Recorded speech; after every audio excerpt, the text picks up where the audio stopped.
आपण स्वामींची जयंती दुसऱ्यांदा साजरी करतोय.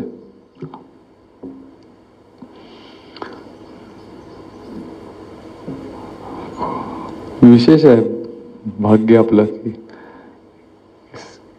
तिथीनी पण आपल्याला साजरी करता आली जयंती आणि तारखेनी पण साजरी करता येते रविवार असल्यामुळे.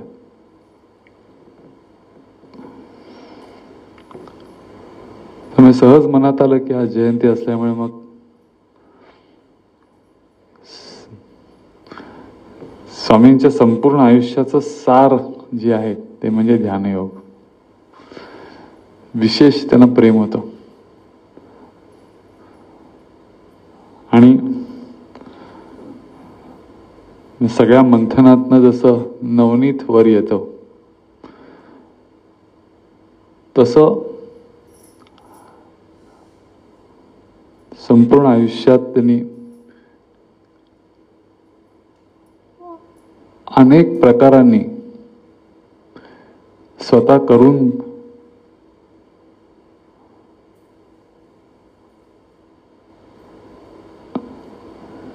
जी ध्यान प्रक्रिया सिद्ध केली त्याचं ओवीबद्ध रूप त्यांनी आपल्यासाठी दिलंय.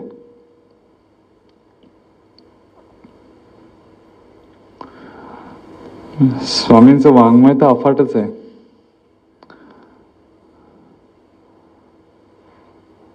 पण ही ओवीबद्ध प्रक्रिया पाहिली की असं वाटतं की बाकी काही पाहायचा योग जरी आयुष्यात आला नाही आणि फक्त एवढे 21 ओव्या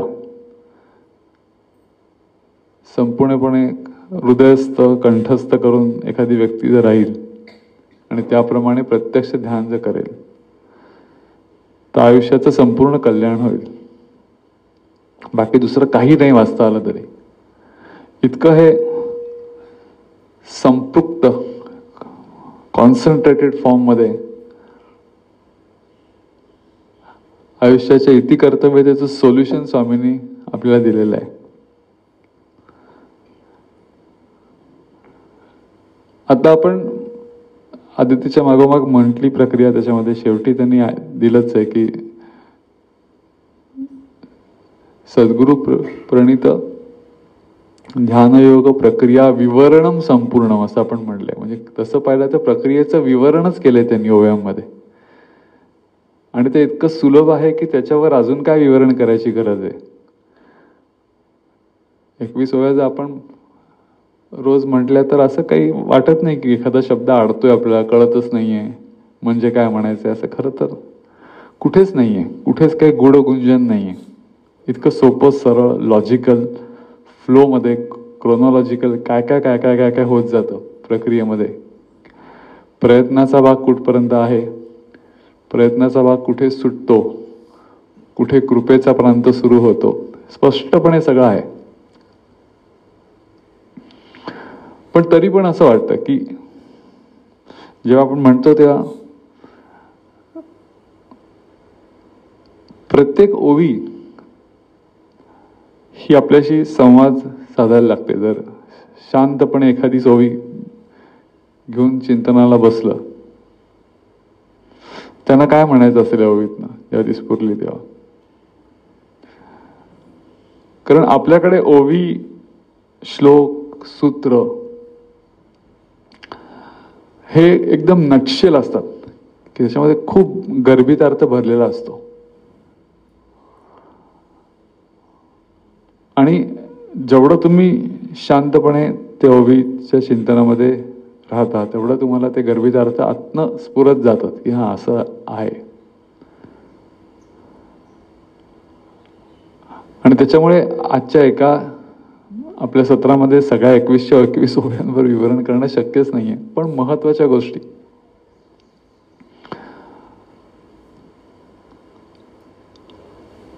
जीव शिवाचा संयोग अभ्यासावा राजयोग. जीव आणि शिव एक मर्यादित आहे, दुसरा अमर्यादित आहे. मर्यादित आहे असं वाटतं ज्याला वाटतं त्याला जीव असं म्हणतात.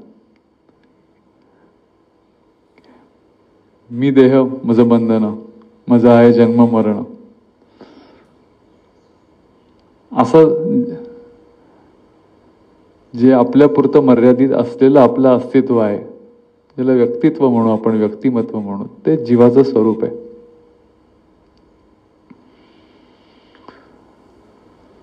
ज्ञानेश्वर महाराजांनी जीवाची व्याख्या फार सुंदर केली आहे. आप तेज गगन मही मारुत मन, बुद्धी अहंकारू हे भिन्न आठही भाग, म्हणजे 5 महाभूत आणि बुद्धी अहंकार आणि मन, अशा 8 गोष्टी ज्या आहेत, या 8ची जी साम्यावस्था ती माझी परम प्रकृती पार्था, तिये नाम व्यवस्था जीवू ऐसी, अशी जीवाची व्याख्या केली आहे की वस्तुतः ह्या 8 वेगळ्या गोष्टी आहेत, पण या 8 गोष्टी जेव्हा एकत्र येतात आणि त्यांची एक साम्यावस्था तयार होते, तेव्हा एक स्वतंत्र अस्तित्व आहे की काय त्या व्यवस्थेला, असं वाटायला लागतं आणि त्याला जीव असं म्हणतात.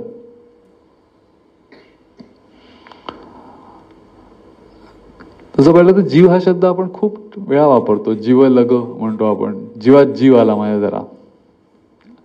न कळतपणे मराठी भाषेत जीव हा शब्द इतक्या ठिकाणी वापरला जातो. तर जीव ही संकल्पना काही नवीन नाही आपल्याला, की माझं अस्तित्व जे मला सतत जाणवत आहे. पण अध्यात्मशास्त्र असं म्हणतं की ते काही खरं नाही. तुला असं वाटतंय की ते तुझ्यापुरतं हे अस्तित्व आहे, हे खरंच नाहीये. ते अस्तित्व जे आहे त्याला लिमिट्स, मर्यादा ज्या आहेत त्या खऱ्या नाही आहेत, त्या अमर्याद आहे. हे भारतीय तत्वज्ञान आहे. मूळ तत्वज्ञान काय आहे दुसरं? शिव याचा अर्थ काय की अमर्याद आहे, त्याला लिमिट्सच नाही आहेत. हे तुला समजत नाहीये. ते समजण्याकरता जीव आणि शिव याचा संयोग होणं गरजेचं आहे. पण त्याच्याकरता काय करायचं? तर अभ्यासावा राजयोग. तर राजयोगाचा अभ्यास करायला पाहिजे. आता राजयोग हा शब्द सुद्धा जे पत्रिका वगैरे दाखवतात त्यांना तुमच्या पत्रिकेत राजयोग आहे वगैरे असं म्हटलं की खूप बरं वाटतं, भारी आहे काहीतरी आपलं म्हणजे. तसला राजयोग काही इथे नाहीये. अध्यात्मातला राजयोग याचा अर्थ राज असं पण नाही. हिंदीमध्ये आपण राज म्हणतो की असं काय गुप्त विप्त आहे का, तसाही तो नाही. राजयोग पण नाही. तर राजयोगाचा अर्थ अगदी सरळ सोपा, कोणालाही अनुसरता येईल असा, बुद्धिग्राह्य असा तो आहे. त्याच्यामध्ये काही कुठल्याही प्रकारच्या पीडा द्यायची गरज नसते, समजून घ्यायची गरज असते. बुद्धिग्राह्य अतिनिर्यम असंच म्हटलंय की बुद्धीला ग्रहण झालं पाहिजे काय करायचं नक्की, त्याचा अभ्यास करायला पाहिजे. अभ्यासावा याचा अर्थ, अभ्यास हा शब्द आपण अनेक वेळा त्याची व्याख्या सारखी बघत असतो की एक गोष्ट निरंतर करणं, अभिअधिक असं म्हणजे अभ्यास. जाणीवपूर्वक एक गोष्ट निरंतर करत राहणं. तर असा हा जो राजयोग आहे, जो मार्ग आहे, त्याचा अभ्यास केला पाहिजे जीव आणि शिवाचा संयोग जो व्हायचा असेल तर. आणि अजून एक छोटीशी कंडिशन्स पहिल्याच ओळीमध्ये स्वामींनी टाकून ठेवली, ते म्हणजे ईश्वरी अनुराग ठेवून या. इथे खूप जणांच्या भोवळ्या उंचवल्या जाऊ शकतात, निरीश्वरवादी लोकांच्या विशेषतः. त्यांना एक भोई उंचवता येते, ते एक सौ उंचवू शकतात. हे कशासाठी? ईश्वर ह्याला कशाला मध्ये आणता येते? सध्याचं युगकरण खूप विज्ञानवादी आहे. ईश्वरी संकल्पना मानायला सहजासहजी तयार होणारी आजची पिढी नाहीच आहे. आणि अजिबातच त्यांना दोष देता येणार नाही, कारण मूलभूत संकल्पना कुठे त्यांना शिकवली जाते? कधी शाळेमध्ये कुठे त्या संकल्पनेचा संस्कार केला जातो? कुठेच नाही. चॉईस आहे. आपल्या संविधानानेच आपल्याला चॉईस दिलेला आहे, भारतीय संविधानाने, की माना किंवा मानू नका, तुमचं चॉईस आहे. पण इथे तर म्हणलं की ईश्वरी अनुराग ठेवून या, ईश्वरावर प्रेम पाहिजे हा योग अनुसरायचा असेल तर. अनुराग याचा अर्थ प्रेम. प्रेमाच्या मध्ये सगळ्यात इसेन्शियल गोष्ट कुठली असेल तर अट्रॅक्शन, बरोबर ना. पण आताच कृष्णाची व्याख्या कर्षयती ती कृष्ण असं म्हणलं की जो आकर्षित करतो. तर प्रेम हे आकर्षित करतं आणि ही साहजिकच गोष्ट आहे की दोन गोष्टी जीव आणि शिव या गोष्टींना जर एकत्र आणायचं असेल तर there has to be some force which bring them together. आकर्षण पाहिजे ना. इंग्लिशमध्ये दोन शब्द वापरतात, फिलिया आणि फोबिया. Opposite word. फिलिया याचा अर्थ अट्रॅक्शन आणि फोबिया याचा अर्थ बरोबर विरुद्ध दिशेला. सो ईश्वरी अनुराग, ईश्वरीय तत्वाविषयी एक उपजत अट्रॅक्शन पाहिजे तुम्हाला. ही प्रिरिक्विजिट आहे योगाची. ती जर नसेल तर नाही करता येणार, असं याचा सरळ अर्थ आहे. तर पहिलीच ओवी आढळते आपल्याला दारावर की आहे का ईश्वरी अनुराग. आहे ना. आता तर गणपती आलेत, आम्हाला कसलं प्रेम आहे देवाविषयी तुम्हाला विचारूच नका. की जो देव इतका लिबरल आहे, खायच्यावर काही रिस्ट्रिक्शन टाकत नाही, सर्व प्रकारची सेलिब्रेशन्स करून देतो, सगळ्या प्रकारचं सोशलायझेशन करून देतो, सगळीकडे जाता येतं मस्त समारंभ, मग त्या आरास बिरास. किती वाट बघतो ना आपण काही काही देवांची, कधी येत आहे. आणि जाताना किती दुःख होतं गणपतीला विसर्जन करताना. का होतं? खरं तर ईश्वराविषयी प्रेम आहे म्हणून होतं का? तपासायला पाहिजे स्वतः. का त्याच्या उत्सवाचं जास्त प्रेम आहे की बाकीच्या खूप गोष्टी असं एन्जॉय करतो आम्ही. मग ती मिरवणूक, रांगोळ्या, ढोल ताशा, काय काय काय काय या सगळ्या ज्या गोष्टी निर्माण झाल्या त्या ह्याच्याकरताच निर्माण झाल्या की काही निमित्ताने का विना पण त्या परमेश्वराच्या जवळ जाऊन बस बाबा थोडा वेळ, वर्षाचे निदान 4 दिवस. उत्सवाचं महत्व आहेच आहे, शंकाच नाही याच्यामध्ये. सर्वसामान्य माणूस हा उत्सवप्रिय असतो. गणपती आला की आता ते अथर्वशीर्षाची पुस्तकं काढतात लोक आणि मग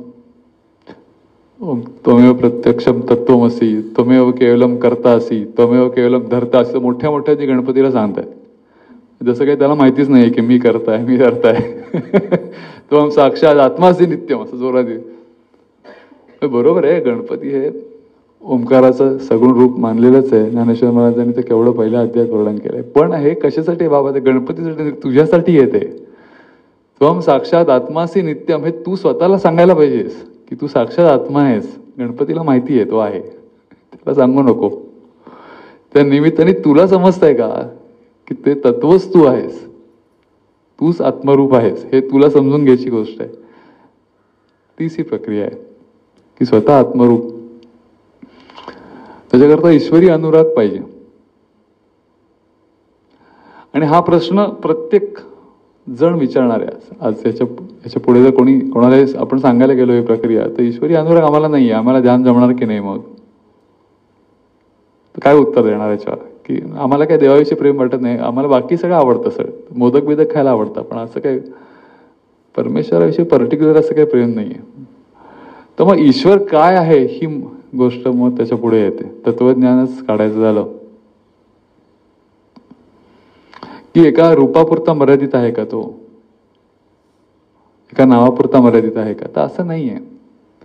केनोपनिषदामध्ये ईश्वराविषयी खूप प्रश्न विचारतात की मग तो पाहता येतो का? तर केनोपनिषद फार डिप्लोमॅटिक उत्तर देतं की ईश्वर पाहता येतो का? तर नाही, तो पाहता येत नाही. पण ज्याच्या शक्तीने तू बघतोस तोच ईश्वर आहे. त्याचं वर्णन शब्दात होऊ शकतं का? तर नाही. पण ज्याच्या शक्तीने शब्द उमटतात ती शक्ती म्हणजेच तो आहे, असं उत्तर दिलंय. म्हणजे प्रत्येक गोष्ट ज्याच्या अधिष्ठानावर चालली आहे तेच त्याचं खरं स्वरूप आहे, असं हे तत्व आहे ईश्वर तत्व. ईश्वरे सर्वभूतानां हृद्देशे अर्जुन तिष्ठती, हे जे गीतेने म्हटलेलं आहे की तो अंतर्यामी आतच आहे आणि सगळ्या भूतमात्रांच्या मध्ये आहे. त्याच्यावरच सगळं त्या अधिष्ठानावरच सगळं जग चाललेलं आहे. अशा ईश्वराविषयी अनुराग पाहिजे, त्या तत्वाविषयी अनुराग पाहिजे कुठेतरी. असं वाटलं पाहिजे की आयुष्यामध्ये हे जे सगळं चाललंय ते सगळं ठीक आहे, पण तरी सुद्धा मला अंतिम समाधान काही होत नाही. जे काही मी करतोय आयुष्यात इतके वर्ष तर जगलो, पण असं वाटत नाही की पूर्ण या गोष्टींनी मला आयुष्याची इति कर्तव्यता झाली, असं कधी वाटत नाही. तर ते वाटणारच नाहीये. आपलं तत्वज्ञान हेच सांगतं की जोपर्यंत जीवाचा शिवाशी संपूर्णपणे संयोग होत नाही तोपर्यंत आयुष्य हे तुम्हाला अपूर्णच वाटत राहणार. Come what may. तुम्ही जे काही कराल तुम्हाला असं वाटेल की हे झालं, इच्छा पूर्ण झाली, आता पुढची इच्छा निर्माण होईल. तुमची विश लिस्ट ही कधी संपणारच नाहीये जोपर्यंत ही गोष्ट प्राप्त होत नाही तोपर्यंत. मग त्याच्याकरता काय करायचं? एकांतीचे पावन स्थान, नाम मंत्रे पावन मन, प्रवृत्ती आवरून बसावे तेथे. याला काही चॉईस नाही. आसीनच संभवात असं योगसूत्र आहे की जर तुम्हाला जीव आणि शिवाचा संयोग हा आतमध्ये अनुभवायचा असेल तर तुम्हाला बसावंच लागेल एका ठिकाणी. हालचाल करताना, हिंडता फिरता आपोआप देवाचं स्मरण झालं आणि एकदम जीवशिवाचा संयोग होऊन गेला असं होणार नाही.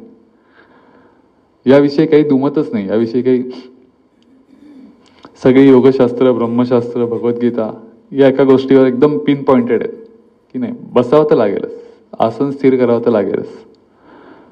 पण त्याच्याकरता पहिली गोष्ट म्हणजे एकांतीचे पावन स्थान, असं स्वामींनी म्हटलंय की एक स्थान निश्चित करायला लागेल कुठे बसायचं.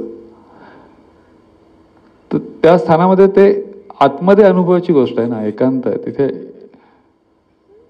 हे टीम वर्क असू शकत नाही. ध्यान आहे की आम्ही 10 जण मिळून एकत्र करतो आणि परमेश्वराला खेचून आणतो वगैरे. नाही, असं नाही असू शकत. ते तुमच्या पुरती अनुभूत्या. सामूहिक ध्यानाचं महत्व हे एकमेकांना थोडंसं मोटिवेट करणं. एका मार्गाने चाललेले लोक जेव्हा एकत्र येतात तेव्हा एक विशिष्ट शक्तीचं आदान प्रदान होत असतं, म्हणून त्याचं महत्व आहे. पण शेवटी साधना ही एकट्यानेच करायची. सो एकांतीचे पावन स्थान म्हणून महत्वाचं आहे. पावन याचा अर्थ पवित्र. याच्यामध्ये सुद्धा अशी अनेक स्थानं असतात की जी खरोखरच पवित्र असतात, जिकडे जाऊन बसल्यावर असं वाटतं उठूच नाही. जसं अद्वैत आश्रमाच्या ठिकाणी तर हिमालयामध्ये आम्ही गेलो होतो की दुसऱ्या दिवसाला काही करायचंच नाही, तिकडे बोलायला पण परवानगी नाही, काहीच करायचं नाही, फक्त स्वतःशी बसून स्थिर होऊन बसून राहायचं. किंवा आपला एवढं लांब जायची पण गरज नाही. स्वरूप योगाश्रम आहे की बस तास, 2 तास, 4 तास, 6 तास बसून राहा, काही करू नका दुसरं, असं जिथे गेल्यावरच वाटतं. तर असं पावनस्थान हे प्रत्येकाला रोज ऍक्सेसिबल असेल असं नाही, ते कधीतरी असतं, तिथे जरूर जायलाच पाहिजे. पण महत्वाची गोष्ट ही आहे की रोज आपण कुठे ध्यान करणार आहोत, ती जागा आपल्या साधनेने पवित्र होऊ शकते.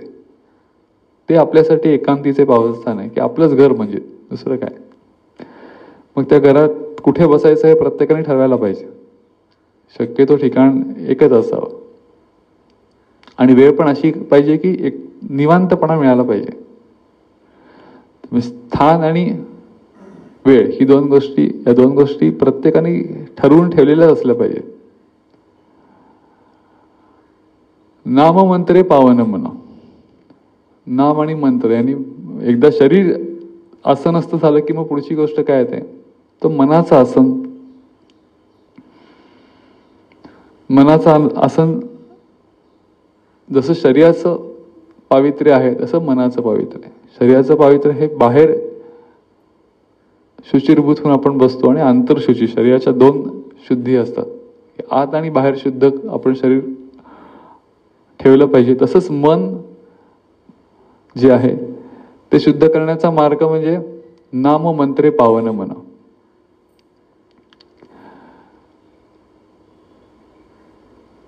ही पण ज्याची त्यांनी करायची गोष्ट आहे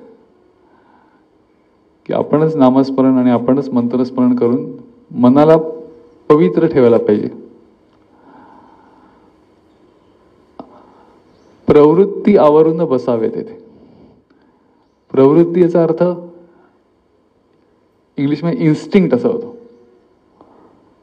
इन्स्टिंक्ट काय आहे? सर्वसाधारणपणे इन्स्टिंक्ट अशी आहे की मनाची इन्स्टिंक्ट ही मनाला सारखं चल राहायला आवडतं, काहीतरी विचार करायला आवडतं, काहीतरी पाहायला आवडतं. सगळी इंद्रिय ही त्याची साधन आहेत. त्याच्या माध्यमातून तो मन जे असतं ते कार्यरत असतं. की बघायलाच आवडतं, खायलाच आवडतं, बोलायला आवडतं. सगळ्या इंद्रियांना शक्ती पुरवणारं शेवटी मनच आहे आणि ती त्याची नैसर्गिक प्रवृत्ती आहे. जे उपनिषदांनी सांगितलेलं आहे की सगळी इंद्रिय ही बहिर्गामीच ठेवलेली आहेत. उपनिषदांचा खूप मोठा आर्ग्युमेंट आहे कायम की आश्चर्य वाटून देऊ नका की आम्हाला आत्मज्ञान होत नाही. का? कारण आमचा प्रॉब्लेमच नाहीये, सगळं तुम्ही बाहेरच टेलिकास्ट करताय कायम. आनंद आम्ही आयुष्यात जन्माला आल्यापासून बाहेरच शोधत आलोय. परांशी खाणी व्यतृण स्वयंभू तस्मांग परां पश्यती नांतरात्मन. की सगळी व्यतृणत हे सगळं बाहेरच बघतंय. काही आनंद मिळवायचा असेल तर बाहेर ना आणा, कारण इंद्रियांची दिशाच बाहेर आहे. त्याच्यामुळे आम्हाला कधी कोणी शिकवलेलंच नाहीये की आनंद आतमध्ये असू शकतो. अशी शंका पण आलेली नाही आम्हाला कधी. आम्हाला माहिती आहे की बाहेरच बघायचं असतं, बाहेरच चाखायचं असतं. म्हणून मग कश्चित धीरा प्रत्येक आत्मानम ऐक्षत आवृत चक्षु अमृतत्व मिच्छन. तिथे पण आवृत चक्षु असं म्हटलंय, प्रवृत्ती आवरून. चक्षु तर सगळ्या इंद्रियांना उद्देशून आहे की सगळे इंद्रिय बंद करा आणि अमृतत्व मिच्छन. अमृतत्वाची जी इच्छा असेल तर सगळे इंद्रिय बंद करा आणि अबाउट टर्न, डायरेक्शन चेंज करा. आनंद जिकडे शोधताय तिकडे मिळत नाही ना, इतके तर झालं आयुष्य, बाहेर बघून काही मिळालं नाही. मग असं पॉसिबिलिटी तुमच्या लक्षात येते का की तुम्ही वेगळ्याच दिशेला शोधताय, त्या दिशेला नाहीच आहे. तर मग अबाउट टर्न करा आणि चक्षु आवृत्त करून, प्रवृत्ती आवृत्त करून तुम्ही आतमध्ये शोधायला लागला. मिटावे लोचन स्थिर सुखासन. आता मिटावे लोचन असं म्हटल्यावर असं लोक म्हणतात की काही काही ठिकाणी असं ना 2 मिली तर डोळे. खरंच पूर्ण मिटायला पाहिजेत का डोळे? तर आहे, असे संप्रदाय आहेत. असेही संप्रदाय आहेत की अर्धे पण मिटत नाहीत. पूर्ण उघड्या डोळ्यांनी ध्यान करणारे पण संप्रदाय भारतामध्ये अस्तित्वात आहेत की त्यांचं असं म्हणणं आहे की नाही, डोळे मिटायची काही गरज नाही. पुण्यामध्ये सुद्धा असे संप्रदाय अस्तित्वात आहेत की जे आणि रेग्युलर ध्यान करतात बरं का, असं नाही की ते काहीच करत नाही, पण डोळे मिटायची गरज नाही असे मानणारे खूप मोठे संप्रदाय अस्तित्वात आहेत. पण जर आपण आपले प्रमाण ग्रंथ पाहिले तर ते सांगतात नाही. तुम्हाला याचं कारण साधे, डिस्ट्रॅक्शन तुम्हाला कमी करायचे आहेत ना. पहिल्यांदी अनुभूती यायची असेल तर मेन डिस्ट्रॅक्शन हे व्हिज्युअल डिस्ट्रॅक्शनच आहे. तर ते तुम्ही कट डाऊन करा. आणि स्थिर सुखासन, डोळे मिटल्यावर शरीर हे सुखासनामध्ये पाहिजे. योगसूत्रकार सांगतात की स्थिर सुखम आसनम, हे योगसूत्रच आहे. स्थिर आणि सुख ज्याच्यामध्ये मिळतं ते तुमचं आसन आहे. असं म्हणलं असं लोक म्हणतात आम्हाला मग ते रिक्लायनर्स आवडतात, घरात छान आम्ही लोळत पडलेलो असतो. स्थिर आणि सुख किती वेळ लोळत पडू शकतो रिक्लायनर्सवर. म्हणून ते आपण आणतो एवढे महागाईच्या आराम खुर्च्या, स्थिर आणि सुख. पण याच्यामध्ये वस्तुस्थिती अशी आहे की तुम्हाला स्थिर आणि सुख हे प्राप्त करताना एक अजून गोष्ट जी भगवद्गीता सांगते आणि सगळ्याच योगशास्त्रामध्ये सांगितलं जातं की पाठीचा कणा जो आहे ना त्याला खूप जास्त महत्व येते स्थिर आणि सुखामध्ये. तात्कालिक स्थिर आणि सुख वाटू शकतं, तुम्ही कसेही वेड्यावाकडे लोळत पडला तर, पण लॉंग टर्म याच्यामध्ये पाठीच्या कण्याच्या ज्या नॅचरल कर्वेचर्स आहेत ती जर बिघडत गेली तर एक कालांतराने तो कधीच तुम्हाला ती पोझिशन स्थिर आणि सुखी वाटणार नाही. हा एक भाग. दुसरी गोष्ट म्हणजे ध्यानामध्ये शक्ती ऊर्ध्वगामी होतात आणि त्या ऊर्ध्वगामीच्या होतात तेव्हा कणा ताठ असणं खूप महत्वाचं आहे. म्हणून स्थिर सुखासन जे म्हणलं त्याच्यामध्ये अजून एक गोष्ट आपण गृहीत धरायला पाहिजे की ताठ बसायला पाहिजे. ताठ बसायला याचा अर्थ कणा ताठ होत नाही. आपला जो पाठीचा कणा आहे त्याला कर्वेचर्सच आहेत, विथ कर्वेचर्सच मेंटेन ते करायचं असतं. पण आपण बसताना भगवद्गीता सांगते की 3 गोष्टी एका लाईनीमध्ये पाहिजेत. मस्तक, ग्रीवा म्हणजे मान आणि शरीर. सो शरीराच्या वर बरोबर मान आणि मानेच्या वर बरोबर मस्तक पाहिजे. तिन्ही गोष्टीची अलाइनमेंट खूप महत्वाची आहे स्थिर सुखासनामध्ये. भ्रूमध्ये अवधान ठेवणीय. इथे मुख्य गोष्ट पहिल्यांदा आली की सगळं अवधान. अवधान याचा अर्थ काय, तर आपण ज्याला मराठीत लक्ष असं म्हणतो, लक्ष कुठे तुझं. तर सगळं अवधान जे आहे, स्वामी अटेन्शन फोकसिंग ऑन सेल्फ असं म्हणायचं नाही, अटेन्शन फोकसिंग ऑन सेल्फ, की सगळं लक्ष अवधान ही मनाची शक्ती आहे की एका ठिकाणी फोकस करायची शक्ती आहे. ते भ्रूमध्यात ठेवायला पाहिजे.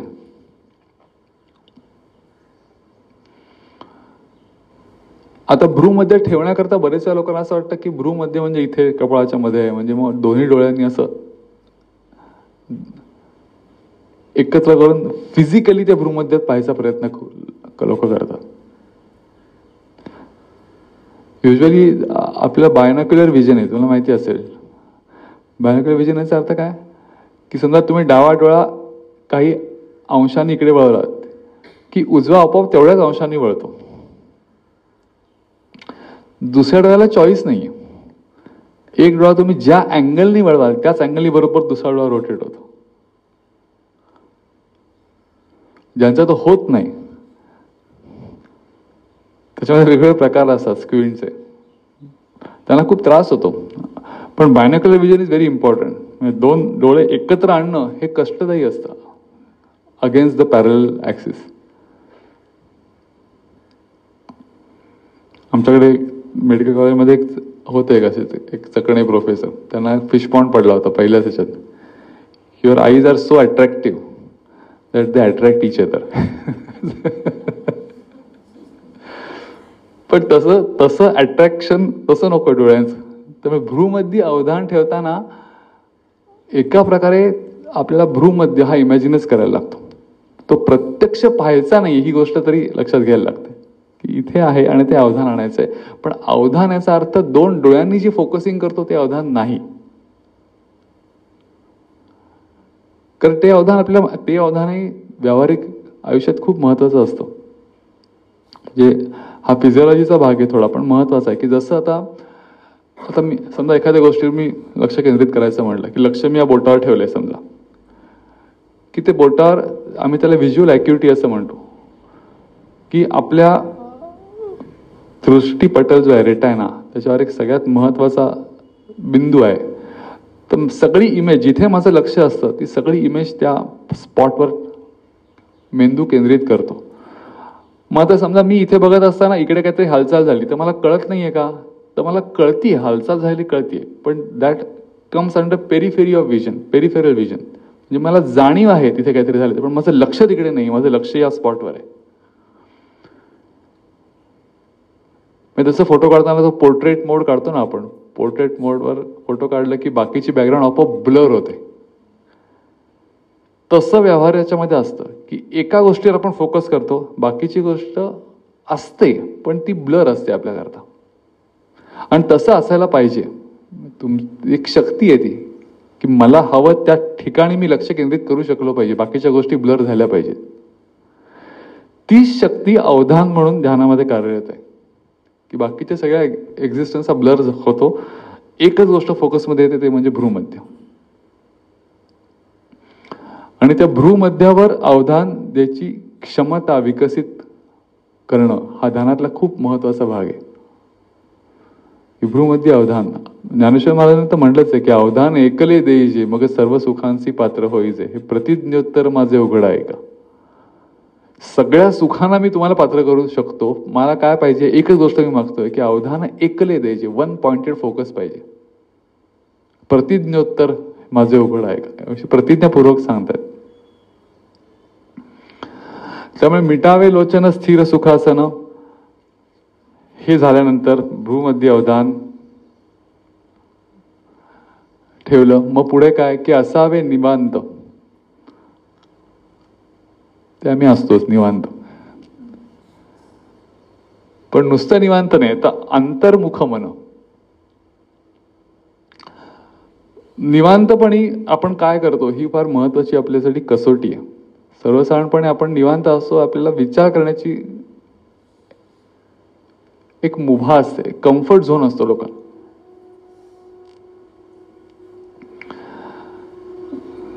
परवाच रात्री ते ज्याचा त्याचा विठ्ठल नावाचा एक आता सध्या माझ्या जवळच्या मित्राने लिहिलेलं आणि अतिशय जवळच्या मित्राने डायरेक्ट केलं, आणि जे ती करते ती पण खूप चांगली ओळखीची व्यक्ती आहे, मुख्य त्याच्यात पात्र करते. ते मुद्दामून पाहायला गेलो होतो, नंतर आमची बरीच चर्चा चालू. त्याच्यात बरीच वाक्य आहेत.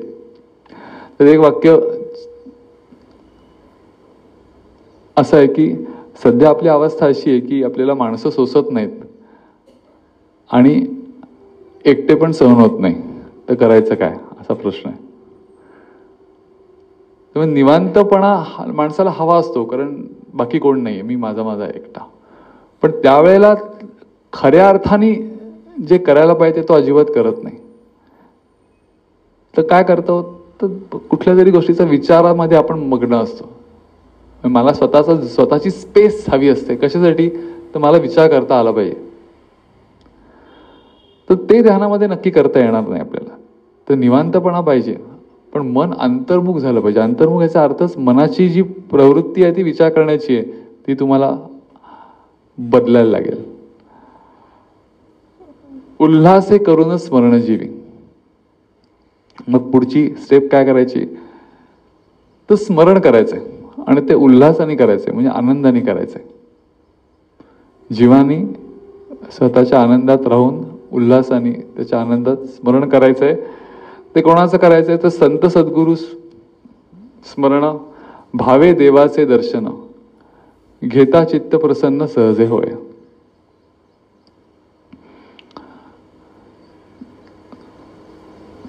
ज्ञानेश्वरीत एका ठिकाणी असं म्हटलंय की स्मरतेनी आधरे सबाह्य सात्विक भरे, तव काठिण्य विवरे अहमभावाचे.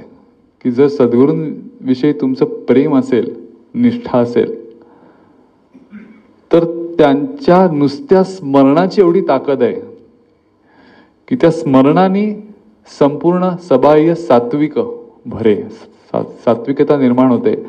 आणि ती इतकी प्रखर सात्विकता निर्माण होते नुसत्या स्मरणाने की काठिण्य विवरे अहमभावाचे. शेवटी तुम्ही कशासाठी करताय ध्यान, तर अहमभाव विसर्जित करण्याकरता करताय ना. तर त्या नुसत्या एका स्मरणाने सगळं काठिण्य अहमभावाचं निघून जाऊ शकतं, एवढी ती स्मरणात ताकद आहे. म्हणून सुरुवातीला, ध्यानाच्या सुरुवातीला आदराचा भाव म्हणून, कृतज्ञतेचा भाव म्हणून, प्रेमाचा भाव म्हणून, सगळ्या संतांचं, संत परंपरेचं विशेषतः, की ज्या संतांमुळे आपल्यापर्यंत ही परंपरा आली, त्या सगळ्या परंपरेचं आणि आपल्या सद्गुरूंचं जे ईश्वर रूप आहेत त्यांचं स्मरण करणं आवश्यक आहे. बुद्धांच्या ह्याच्यामध्ये तर तुम्ही कधी ध्यानाला गेलात तर ते ध्यानाला बसायच्या आधी 3 वेळा पूर्णपणे साष्टांग नमस्कार करूनच ध्यानाला बसायची पद्धत आहे त्यांची. बुद्धम शरणम गच्छामी, धम्मम शरणम गच्छामी आणि संघम शरणम गच्छामी, असे 3 त्यांचे पूर्ण प्रणिपात असतात आणि मगच ध्यानाला बसतात. मला पद्धत फार आवडली. मी जेव्हा एकदा योग आला होता हिमालयामध्ये, तिबेटियन मोनास्ट्रीमध्ये एक 10 दिवस शिबिर होतं लाईफ ऑफ बोधिधर्मा या विषयावर, आणि तिथे मग त्यांच्या पद्धतीने ध्यान करायचं. ती पद्धत खूप आवडली की सगळेजण 3 वेळा साष्टांग नमस्कार करून मग ध्यानाला बसतात. तसंही जरूर करायला पाहिजे, निदान एकदा तरी, शरीराच्या माध्यमातून आणि मनाच्या माध्यमातून. सुरुवातीलाच साष्टांग दंडवत आणि मग नंतर मनाने स्मरण करून परत एकदा दंडवत. त्याचा खूप उपयोग होतो, कारण शेवटी हे सगळं जे काही चाललंय ते स्वतःचा विसर पडण्याकरता चाललेलं आहे. आणि त्यामुळे स्वतःचा विसर पडण्याकरता या ज्या सगळ्या शक्ती ज्या आहेत या कार्यान्वित आपल्याला करायला लागतात सुरुवातीला. भावे देवाचे दर्शन असं म्हणलंय. देवाचे दर्शन घ्यायचं ते कशाने घ्यायचं, भावाने घ्यायचं. भाव याचा अर्थ भूभव, भूभव याचा अर्थ अस्तित्व भाव, की तोच आहे सगळीकडे, ते चैतन्य भरून आहे, त्याला मी देव असं म्हणतोय. त्या अस्तित्व भावाचं दर्शन घ्यायचं आणि त्याच्यामुळे महत्वाची गोष्ट कुठली प्राप्त करून घ्यायची, तर चित्ताची प्रसन्नता. तर हे नीट समजून घ्यायला पाहिजे की चित्ताची प्रसन्नता ही अजून एक कंडिशन आहे कुठल्याही साधनेमध्ये. चित्त जर रडकं असेल, काय म्हणजे ध्यान झाल्यावर सगळं दिवसभरात सगळं रुटीन चालू आहे परत, कुठल्याही प्रकारे दुःखद अशी जर मनाची स्थिती असेल तर ते दुःखी मन हे कधी ध्यानामध्ये जाऊ शकत नाही. तर मन हे प्रसन्नच पाहिजे. मन करारे प्रसन्न सर्व सिद्धीचे कारण वगैरे सगळ्या ठिकाणी एक गोष्ट पहिल्यांदाच सांगून टाकली की मन हे अत्यंत आनंदी आहे तुमचं. आणि त्यामुळे हे जे काय सगळं चाललंय की शरीराची शुद्धी, मनाची शुद्धी, ईश्वराचं संतांचं स्मरण, याच्यात अल्टिमेट रिझल्टंट काय, तर मन अत्यंत प्रसन्न वाटलं पाहिजे, छान वाटलं पाहिजे ध्यानाच्या सुरुवातीला, मग पुढच्या गोष्टी. त्यामुळे हे स्मरण आणि मनोभावे दर्शन देवाचं आतमध्ये घेतल्यावर चित्त प्रसन्न झालं पाहिजे आणि मग मंत्रोच्चारणाला सुरुवात करायची. जी 5वी ओवी आहे त्याच्यामध्ये सोहम श्रीराम हरिओम या 3 मंत्रांचा उल्लेख स्वामींनी केलाय. याचा अर्थ मंत्राची गरज आहे ते उघड आहे. कुठलाही सिद्ध मंत्र हरकत नाही, पण शक्यतो मंत्राची बाबती असं आहे की जर तुम्हाला मिळाला असेल तो मंत्र तर तो जास्त प्रभावी असतो तुम्ही ठरवल्यापेक्षा. तुम्हाला जर सद्गुरूंनी मंत्र दिला असेल तर त्याची कपॅसिटी प्रक्रिया करताना ही खूपच जास्त असते.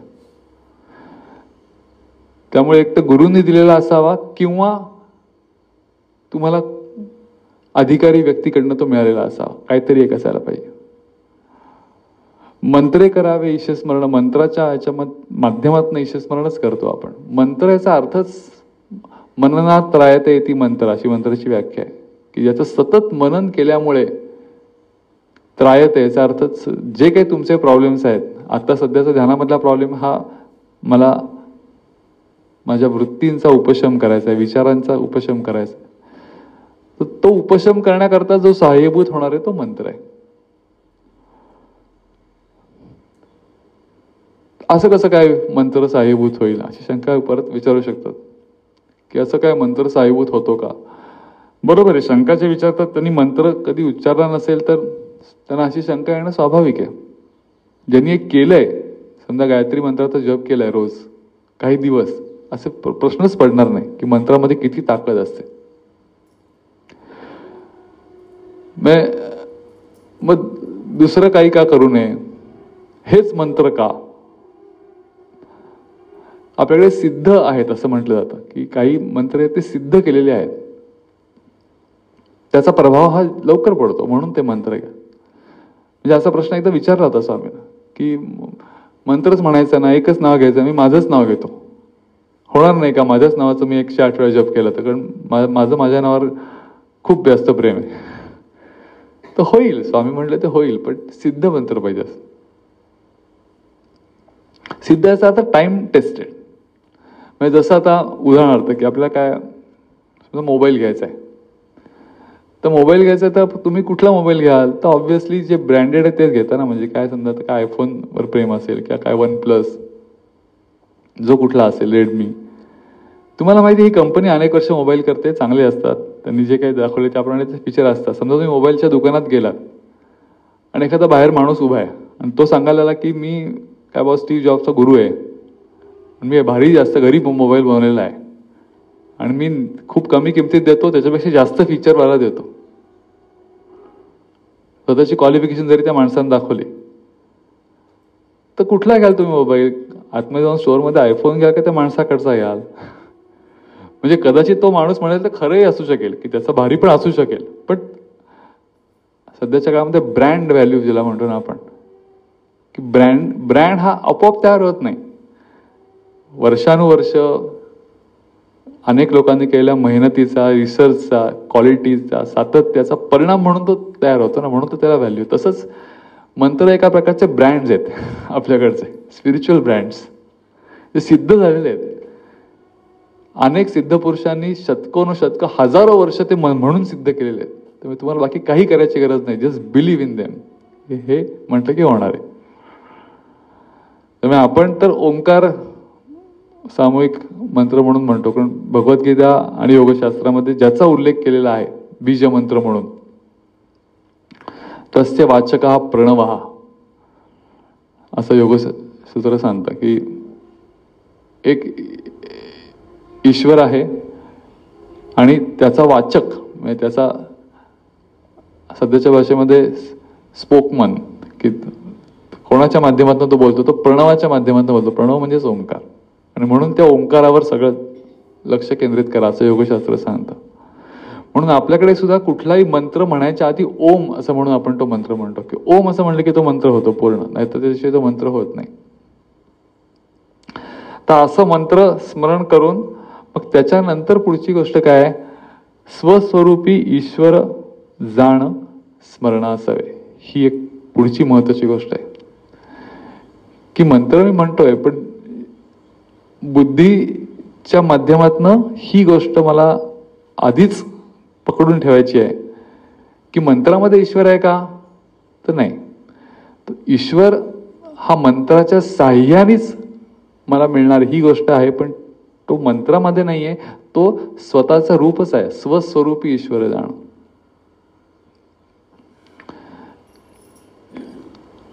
आणि हा स्व स्वामींनी या 6व्या ओवीमध्ये पहिल्यांदा सांगितलेलं आहे, की स्वतःचं स्वरूपच ईश्वर आहे. हे ध्यानाच्या सुरुवातीलाच कुठेतरी ही धारणा सिद्ध करायला लागते. करावे एकाग्र चित्त पूर्णतया, प्राणेंद्रिय क्रिया नियंत्रणी. पुढची गोष्ट काय, तर चित्त एकाग्र करायचं. चित्ताचे अनेक प्रकार सांगितलेले आहेत. ते कधी निरुद्ध असतं म्हणजे बाहेर असतं,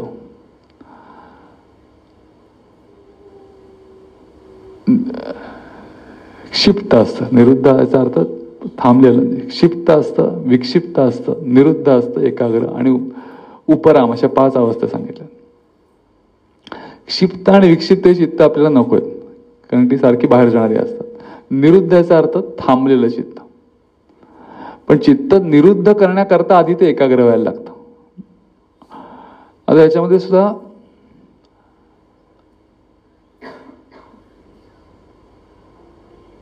बरेच वेळा असं वाटतं लोकांना की ध्यान याचा अर्थ कॉन्सन्ट्रेशन.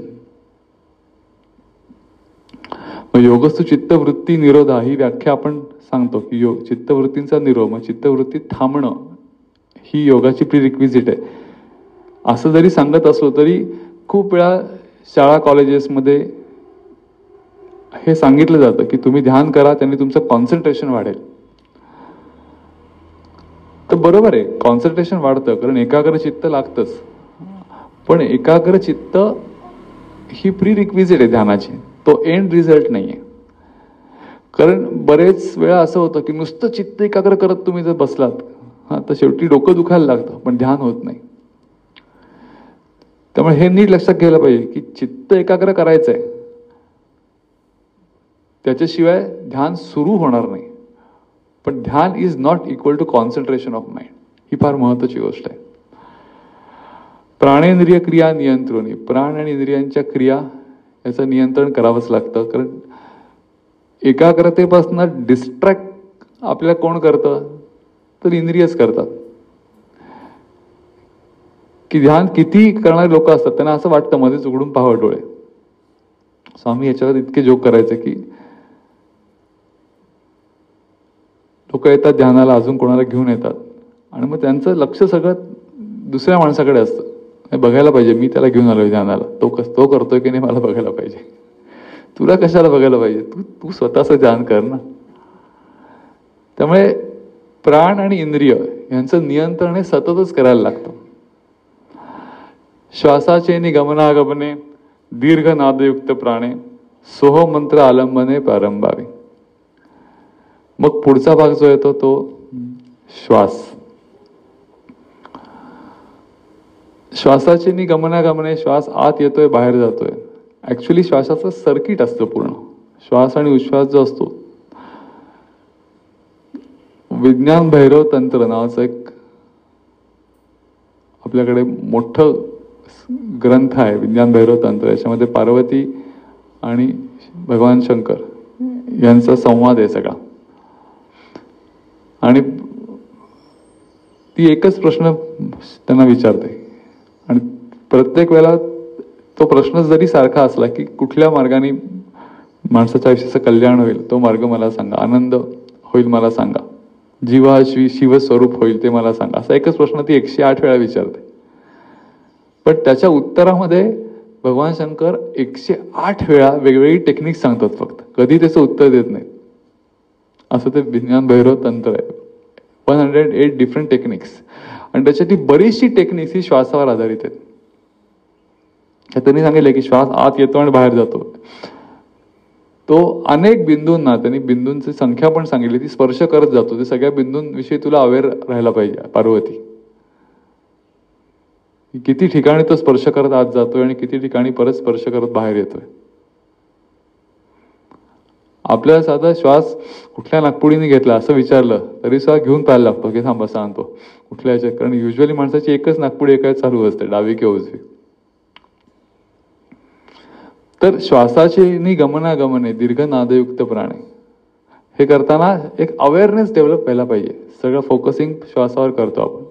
काही नाही निदान 2 गोष्टी तर जमतात की दीर्घ घ्यायचा आणि संथ घ्यायचा. आणि तो आपल्या संप्रदायामध्ये शिकवला जातो, अनुग्रह देताना घेऊन दाखवला जातो. तो विशिष्ट प्रकारे जेव्हा आपण घ्यायला शिकतो तेव्हा असं लक्षात येतं की या प्रक्रियेमध्ये एक ध्वनी पण उत्पन्न होतोय. आणि तो ध्वनी जो आहे त्या ध्वनीचा उपयोग विशेष आहे, कारण तो ध्वनी तुम्हाला एक महत्वाची धारणा सिद्ध करण्याकरता मदतीला येतो. 6 आणि अहम असा तो ध्वनी आहे. तर श्वास आत येताना तो 6 सारखा वाटतो आवाज आणि सोडताना हम. तर ते तत्व, हे तत्वच तुझं रूप आहे याचं स्मरण एका प्रकारे तुमचा श्वास तुम्हाला करून देतोय. आणि म्हणून कबीराने त्याला अजपा जप असं म्हटले की असा जप की जो तुम्ही तसं पाहिलं तर करत नाही आहात स्वतः, तो चाललाच आहे ना, तुम्ही रोखू शकलेले नाहीयेत. जन्म झाल्यापासून मरेपर्यंत एकच गोष्ट जी कॉन्स्टंट आहे ते म्हणजे श्वास येतोय जातोय.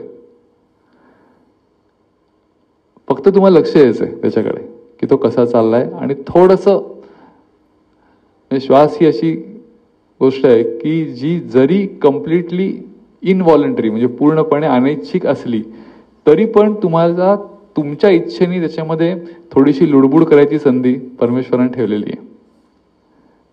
काही काळ का विना तुम्ही रोखू शकता. म्हणून तर सगळे प्राणायामाचे व्यायाम का अस्तित्वात आले. कपालभाती उदाहरणार्थ, की एक्झॅक्टली रिव्हर्स करू शकता फिजिओलॉजी.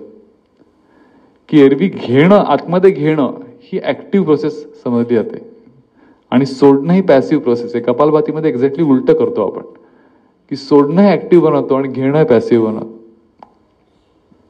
म्हणजे थोडं काहीतरी अल्टरेशन करायची मुभा ज्याच्यामध्ये ठेवलेली आहे.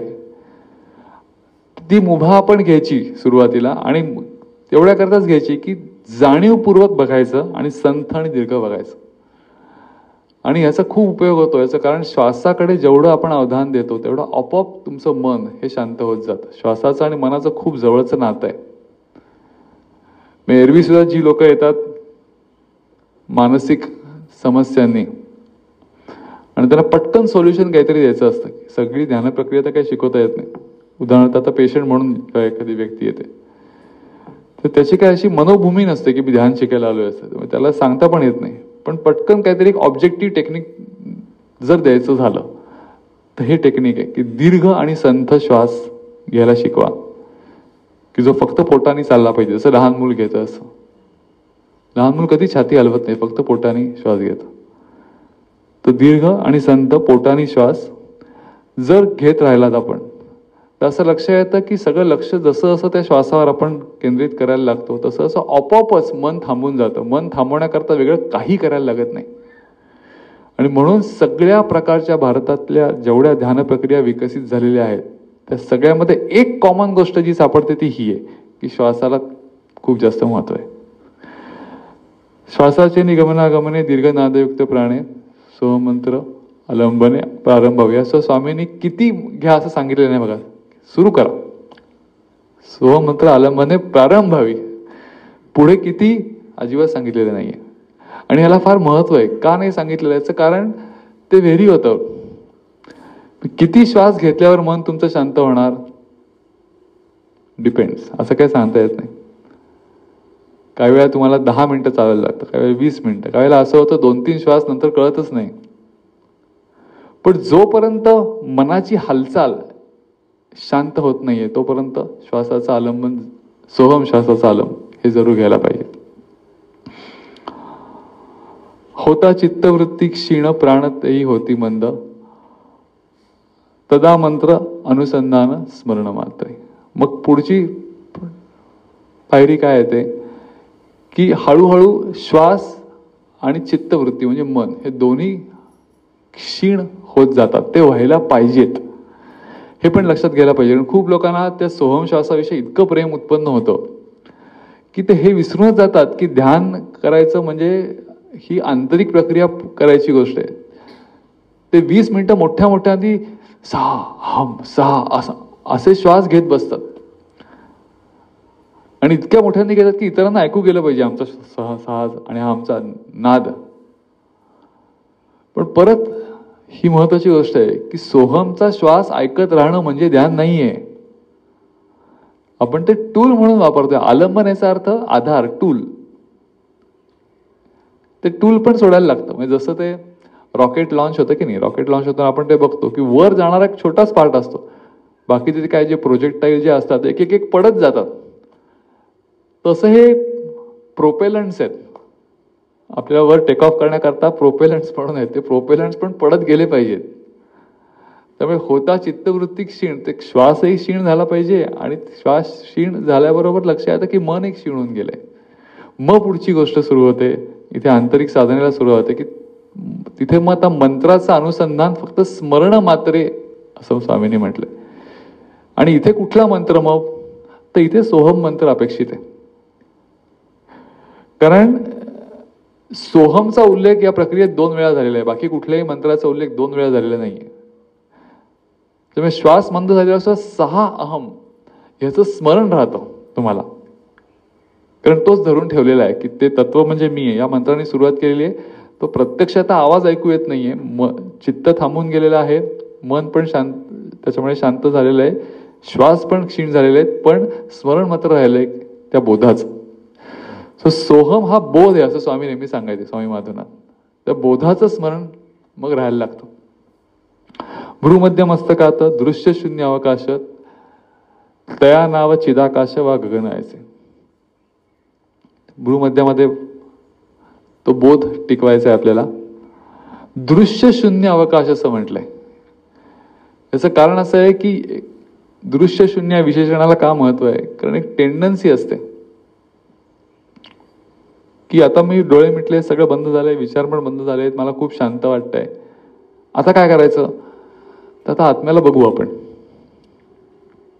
तर असं आत्म्याला बघता येत नाही की आता आत्मा स्थिर होऊन थांबलाय तुमच्यासाठी आणि मी बघतोय आत्म्याला, असं होऊ शकत नाही. म्हणून ते दृश्य शून्य सुद्धा खूप महत्वाचं आहे. जे कुठलंच दृश्य नाहीये, ते आकाश आहे. कारण एरवी आम्हाला आकाश बघायला खूप आवडतं. आकाशाचे वेगवेगळे रंग, छटा कोणाला आवडत नाहीत. पण तसं हे आकाश नाहीये. हे चिदाकाश जे आहे ते दृश्य शून्य आहे. तिकडे काही तुम्हाला बघता येणार नाहीये. इन अ कलोक्वियल टर्म्स की मी बघतोय अशा ह्याने ते बघता येणार नाहीये. ही धारणा पण फार पक्की व्हायला लागते.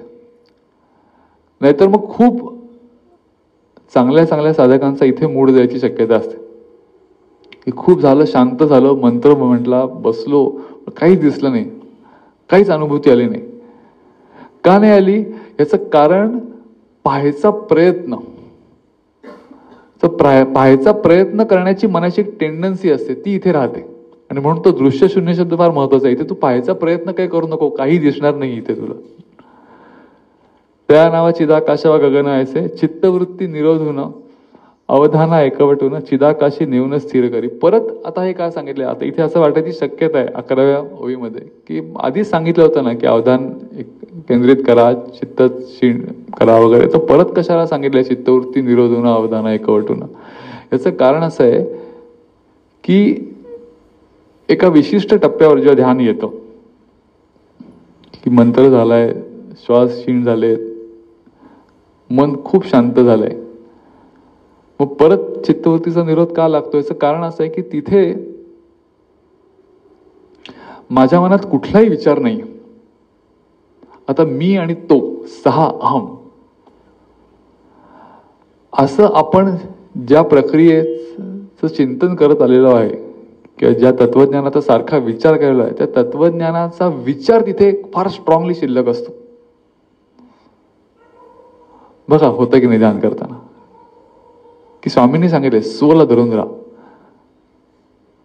मी आता स्वला धरून राहिलोय, तो स्व आहे, स्व म्हणजेच मी आहे, ते स्फुरण आहे. हे जे सगळे विचार आपण हजारो वेळा ऐकलेले असतात, ते विचार बरोबर तिथे उपस्थित होतात.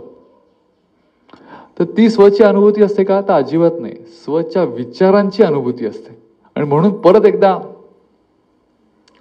सीट बेल्ट बांधा, कारण इथे परत त्या चित्तवृत्तींचा निरोध, इथे निरोधच करायला लागतो, जाणीवपूर्वक निरोध करायला लागतो. या खूप टफ असतात. म्हणजे आपण जर टफनेस लेवल मांडायला गेलो की ध्यानामध्ये सगळ्यात त्रास देणाऱ्या वृत्ती कुठल्या, तर हे मला ध्यान, माझं ध्यान लागलंच पाहिजे, की मला समाधी अवस्थेचा अनुभव आलाच पाहिजे, स्वचा अनुभव मला आलाच पाहिजे. या ज्या चित्तवृत्ती आहेत ना, त्या सगळ्यात टफ नट्स आहेत. त्या अजिबात शेवटी सुटत नाहीत, सुटत नाहीत. तर त्या विचारांवर आपले खूप प्रेम असतं, श्रद्धा असते, हे ह्याचा अनुभव मला आला पाहिजे, त्याचा निरोध तिथे व्हायला पाहिजे. आणि म्हणून परत एकदा तुम्हाला सिद्ध करायला लागतं, त्याचा निरोध करायला लागतो. अवधान एकवट, परत एकदा अवधान एकवटायला लागतं आणि चिदाकाशामध्ये नेऊन स्थिर करायला लागतं, की हे विचार आहे शेवटी. स्वचा अनुभव येतोय का स्वचा विचार येतोय, ही गोष्ट इथे सेग्रिगेट करायला लागते. आणि मग परत कसं असतं, सुरुवातीला ध्यानामध्ये जे विचार असतात ते फ्रंट डोअर्सनी येतात, हे जे असतात हे बॅकडोअरनी येतात. चंचू प्रवेश ज्याला मराठीत म्हणतात ना, मागणं येतात, कळतच नाही आपल्याला, आणि तुम्हाला बेसावत ठेवतात कायम. आणि म्हणून त्याचं क्लासिफिकेशन पण स्वामींनी पुढच्या ह्याच्यात दिलंय की भाव विचार स्मृती मना व्यापती वृत्ती अवधान धरुनी धृती गगनलक्षी. आता हा प्रश्न खरं तर पडायला पाहिजे की असं 3 शब्द का वापरले, भाव विचार स्मृती. खूप जण विचारतात वृत्ती असं तुम्ही म्हणता, वृत्ती म्हणजे विचारच ना, तर मग भाव विचार स्मृती 3 शब्द कशाला वापरले? तर विचार हा वृत्तींचा एक भाग आहे. विचार इज नॉट इक्वल टू वृत्ती ऍक्च्युली. म्हणजे वृत्तीमध्ये 3 गोष्टी संभवतात. भाव याचा अर्थ इंग्लिशमध्ये emotions. Emotions may not naturally be the thoughts. म्हणजे एखादी गोष्ट, समजा मी एखादं काहीतरी दृश्य पाहिलं असेल आणि ते दृश्य पाहिल्यावर मला आतमध्ये काहीतरी प्रेम उत्पन्न झालं उदाहरणार्थ, तर ती इमोशन्स असते, त्याचा मी शब्दांतून करू शकत नाही काय मला वाटलं ते. त्यामुळे भावना ज्याला आपण म्हणतो, तर भावना या कायम शब्दात मांडता येतं असं नाही. म्हणून भाव हा शब्द जिथे आलाय तो भाव हा भावना या अर्थाने आलाय. विचाराचा अर्थ जे शब्दांच्या माध्यमातून आपण एक्सप्रेस करू शकतो ते सगळे. आणि स्मृती, परत स्मृती ही गोष्ट अशी आहे की जी कायम विचारच असेल असं नाही. की जसं एखादं चित्र पाहिलं होतं, मला एकदम ध्यानामध्ये ते चित्र डोळ्यासमोर येतं. जे अनुभव मी इंद्रियांच्या माध्यमातून घेतलेले असतात, ते अनुभव परत उत्पन्न होणं, प्रत्यक्ष ती गोष्ट डोळ्यांच्या समोर नसताना, कारण मी डोळे तर मिटलेलेच आहेत, त्याला स्मृती असं आपण म्हणतो ना. की जे साठवलेला आहे तो अनुभव आतमध्ये साठवलेला आहे, तोच उत्पन्न झाला परत, without actually the object being there. So 3 गोष्टी वेगळ्या आहेत. त्यामुळे भाव विचार स्मृती, आणि 3ही गोष्टांना मिळून वृत्ती असं म्हटलेलं आहे की मना व्यापती वृत्ती. 3ही गोष्टी इन परम्युटेशन अँड कॉम्बिनेशन मनामध्ये यायला लागतील परत. अवधान धरुनी धृती गगनलक्षी. आता इथे अजून एक शब्द स्वामींनी इंट्रोड्यूस केलाय 12व्या मध्ये, की अवधान तर द्यायचंच आहे, पण अवधान धरूनी धृती. इथे तुम्हाला लक्षात येईल की अवधान देताना सुद्धा तुम्हाला एक वेगळी ताकद लागणार आहे, आणि त्याला धृती असं म्हटलंय. धृती हा शब्द धैर्य या शब्दाशी समानार्थी आहे. धैर्य कधी लागतं आपल्याला, की जेव्हा काहीतरी करताना तुम्हाला लक्षात येतं की तुमचं बळ कमी पडू शकतंय, संकट जेव्हा येतात, धीराचा माणूस आहे आपण म्हणतो, तर ही धृती का लागते याचं कारण लक्षात येतं की हे भाव, स्मृती आणि विचार जे आहेत हे तुमचा सपशेल पराभव करू शकतायत, आणि त्याच्यामुळे ही ताकद त्या अवधानाच्या मागे उभी करायला लागते, धृतीची.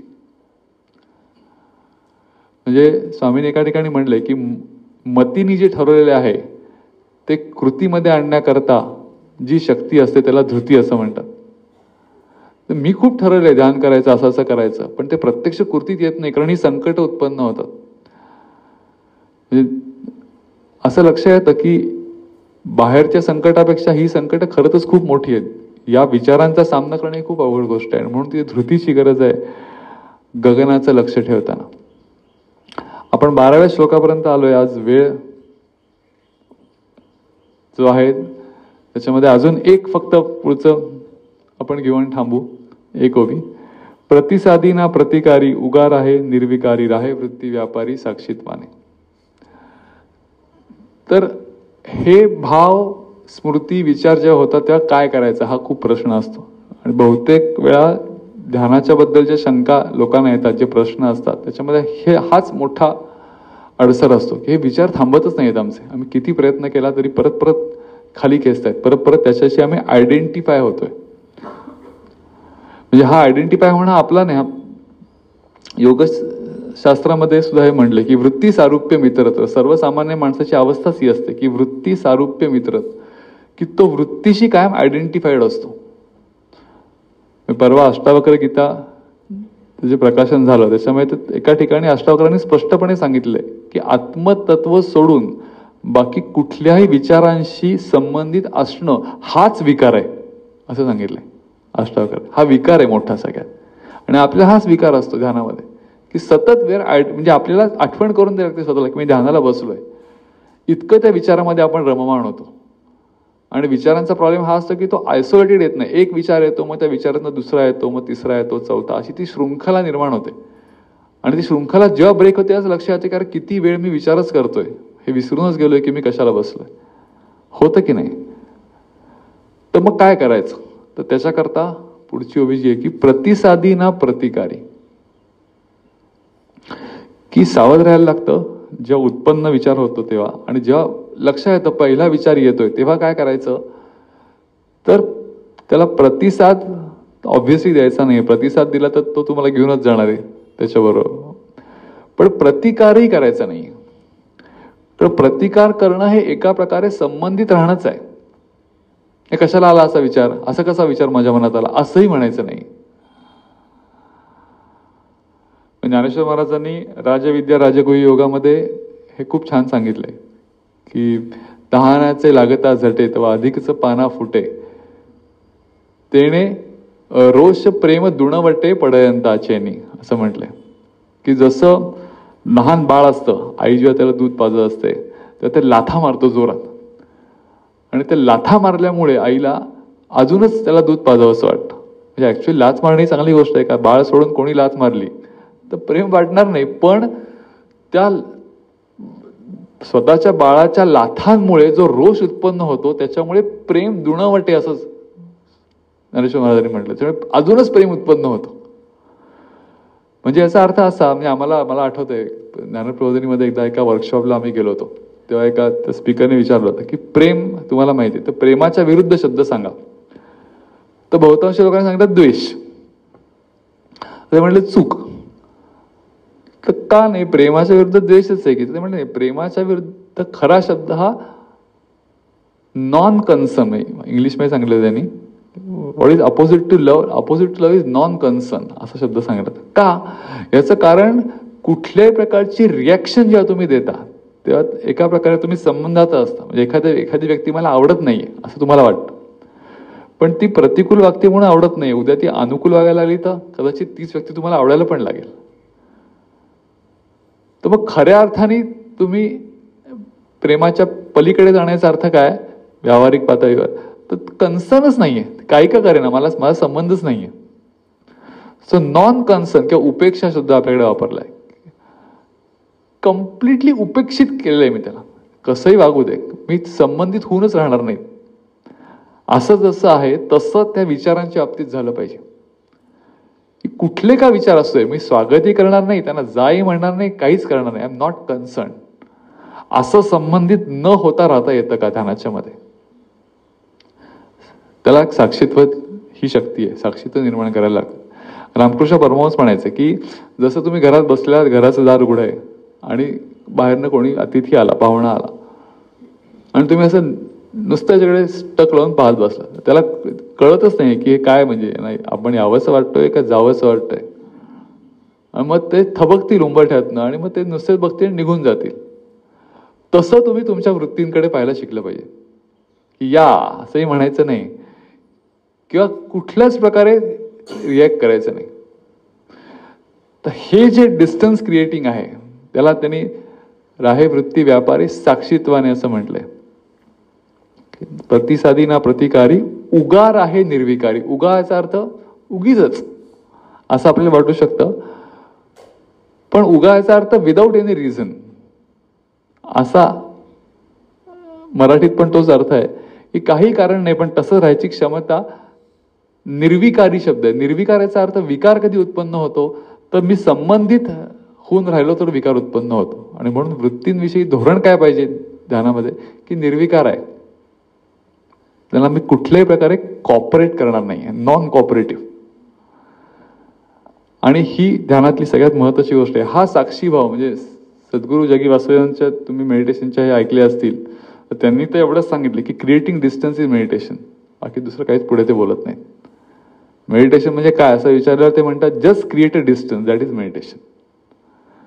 तुम्हाला डिस्टन्सच क्रिएट करता येत नाही आणि जर डिस्टन्स तुम्ही क्रिएट करू शकला तर बाकी दुसरं काहीच करायची गरज नाही. म्हणजे पण हा जो स्वामींचा अभिप्राय यालाच त्यांनी मेडिटेशन असं म्हटलेलं आहे की जस्ट क्रिएट डिस्टन्स. तुम्ही डिस्टन्स क्रिएट करा. ज्या गोष्टी तुम्हाला नको आहेत ना, तुम्ही जेवढं त्यांच्यापासून लांब राहाल त्या गोष्टी आपोआप थांबून जातील, बाकी काही करायला लागणार नाही पुढे. पण आपल्या ओवी प्रक्रियेमध्ये पुढेही करायच्या गोष्टी आहेत त्या आपण पुढच्या वेळेला पाहू. हे इतकं सुंदर आहे सगळं आणि किती वेळा आपण त्याचा विचार करत राहिलो तरी सुद्धा ते परत परत विचार करायला आपल्याला भाग पडतं असं आहे. जे काही आज बोलणं झालं ते स्वामींच्या चरणी अर्पण करतो. बाकीची प्रक्रिया ते सांगतील तेव्हा पूर्ण होईल. हरिओम दत्त. बोला पुंडलिक वरदा हरी विठ्ठल श्री ज्ञानदेव तुकाराम. पंढरीनाथ महाराज की जय. जगद्गुरु श्री ज्ञानेश्वर महाराज की जय.